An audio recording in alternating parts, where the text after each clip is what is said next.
Hey everybody, welcome back to another edition of Mental Mondays. Really appreciate you guys taking some time to watch the video, and all you guys that have watched the channel for a while know this is my favorite part of doing the YouTube videos. It's the least popular videos that I do, but I really enjoy them, and we sort of got a club here on Mental Mondays. So welcome back if you watched them before, and if you're new to the channel, and then Mental Monday is something we do once a week that really usually doesn't have anything to do with fishing. It's sort of like an opinion piece, sort of give you guys my opinion on different things going around across the world, and we get a conversation going. So welcome everybody, and thanks for tuning in. Today we are going to talk about the denial of reality, and how so many people are in denial of reality in a lot of different facets of life, and how it does not serve anybody well to be in denial of reality. So I see that a lot. It's like probably the last 4 or 5 years, I have seen such a denial in reality on so many levels in this country that it's becoming, almost an epidemic. So I sort of wanted to get into that a little bit. Specifically, what I want to talk about today is a little bit about what that means, but then also some things you can do to maybe not fall for that if you've been victim to that, or to basically be a little bit more aware of it. And denial of reality can come in a lot of different shapes and forms. It can come in something, if you say you go to 10 doctors and they tell you you have a heart condition that needs to be treated, and then you go to one more doctor and you have one doctor tell you that no, you're fine, nothing's the problem. So denial of reality would be listening to that one doctor and ignoring the other 10 doctors. Or it could be something like climate change issues, where you got a mutual consensus of 147 different countries across the planet, all their climate scientists, NASA, NOAA, everybody, giving us this information on climate science. And then you hear some guy on a news program that has got a community college degree and likes to spread fake outrage, and they tell you climate change is a hoax, and you listen to the talk show host over the global consensus of the scientific community around the world. That's another example of denial of reality. And it can go, like I said, every facet of life has that. And I've noticed that a lot more over the past, like I said, 4 or 5 years, with the advent of a couple different things. It's the advent of the diversity of news sources out there, or not news sources, information sources on social media. On a global scale, all the major social media sites have become sort of the news source for a lot of people. You've got a lot of tribal politics that intentionally create this misinformation and division and denial of reality to meet their needs, something like that. And it can be very, very difficult to sift through it, because what happens is you can take a topic that is backed up by scientific fact and evidence, and you can argue this point, and you can give factual evidence to basically justify and explain your claim. And if you have somebody else say, no, that's just all fake, there's nothing true about that, and being that person in denial of reality, then at that point, where does the conversation go? If you have a person that is in denial of reality, and you try to debate or argue that person, it's like wrestling a greased pig. Nobody's going to win on something like that. So anyway, I was going to go through a few different things to sort of like give you guys a little bit of ammunition so you can identify that, and maybe not fall for that quite so much. We've talked about this a little bit before, around sort of skirted the edges about it, but I think it's a well worth topic, because it influences our lives on such a daily basis.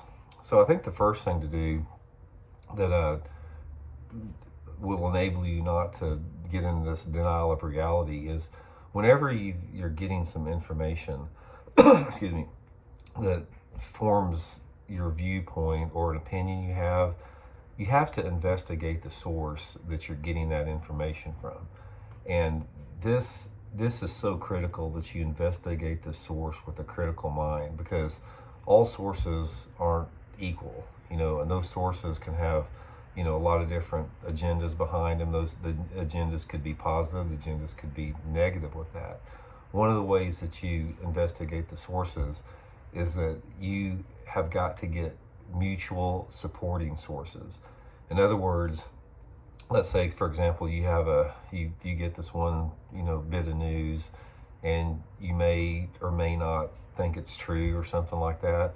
One of the best ways that you can verify the truth on that is to try to get a large number of a large number of other sources that support that particular opinion. So if you hear, say you watch your favorite news program and you hear somebody make some statement, instead of believing that, go check another 25 different news sources from a diversity of independent viewpoints. And if you have a mutual consensus amongst those 25, there's a pretty good chance that is reality, and it's not a denial of reality. But if you have one of your favorite news personalities or person give you a point of view that you can't substantiate or back up, or they're making those claims without any evidence whatsoever, don't get sucked into that, because more than likely it is some type of a denial of reality. And with that is whenever you choose to get information, it's really important to fact check those sites. And there's a lot of fact checking organizations out there that come from a wide range of backgrounds out there.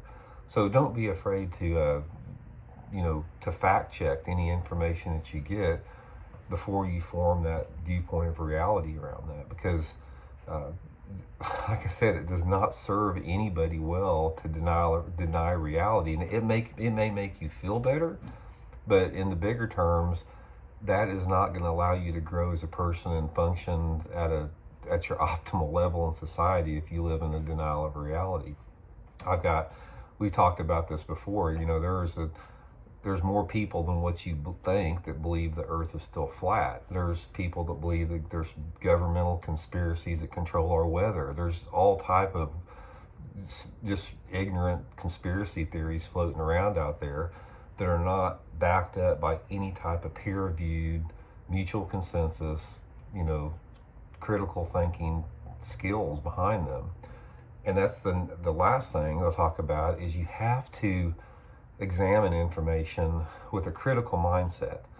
It's like you don't ever want to accept something somebody tells you. It doesn't make any difference if I'm telling you about how to fish a jerkbait, or if you're getting some information on world events like that. Examine that information with a critical mindset. But you don't have to have this mindset. You don't have to formulate a mindset whether this viewpoint is true or false. Go into it with a critical mindset, and then by having this critical mindset and trying to back up the information with everything that I just went through about identifying the source and fact checking and getting supporting sources, getting peer-reviewed information, all that type of stuff. Once that you do that, and once you examine this with an open critical mind, and then you back it up by facts, then you're living in reality at that point. But if you're one of those people that get sucked into watching like one or two news programs, and you have this tribalism as far as your belief system and your worldviews, and your scope of the perception of reality is very narrow based upon some very colored perspectives, like I said, it's not serving you well to do that. So anyway, I've seen this rampant a lot. Like I said, the last 4 or 5 years, it's really been bad in this country. It's not, like I said, it's not a good thing in any way, shape, or form. There's nothing about reality and the truth that is not positive, because if something's true, whether it's something that's negative or positive, you can't address that situation unless you come at it from that perspective. I mean, if you're denying reality about a situation, you're never going to make any situation better. You have got to identify the problem and then come up with a solution to that, even if it's something that you don't want to hear or don't want to believe out there. So anyway, guys, just a few thoughts have sort of been brought to my attention a lot over the last couple of weeks. I want to talk about that a little bit. like I said, always seek the truth. Don't get sucked into thinking something is the truth that is not the truth, because there's a lot of people out there. There's a lot of people out there that deny the truth and dig their heels in and double down on things that aren't the truth because it fits within their worldview and it makes them comfortable to do that. And a lot of times what happens, guys, is if you have a worldview that is set from your upbringing and your peer groups, that type of stuff, it's one of the most, and you find out that that worldview is incorrect, it's one of the most painful things that in the human experience to do is to basically admit and change course and change direction if you're living in denial of reality. It's a good thing once you do it, once you set that in motion. It's a very liberating, fulfilling thing, but a lot of people don't want to do it. They will double down and they will go down until the day they die in denial of reality because it makes them comfortable. You don't have to think that way. So anyway, just a few thoughts with that. I'd be curious to get your guys' opinion on that. And like I said, if everybody out there would stop making these wild claims without evidence, the world would be so much better off. And the evidence that you present is not some type of alternative fact or alternative reality. There are ways to pursue the truth and reality in some of the ways I just laid out there with you guys. So anyway, I hope everybody's having a good day. Much appreciated you guys checking into the Middle Monday segment. We'll talk later. See you.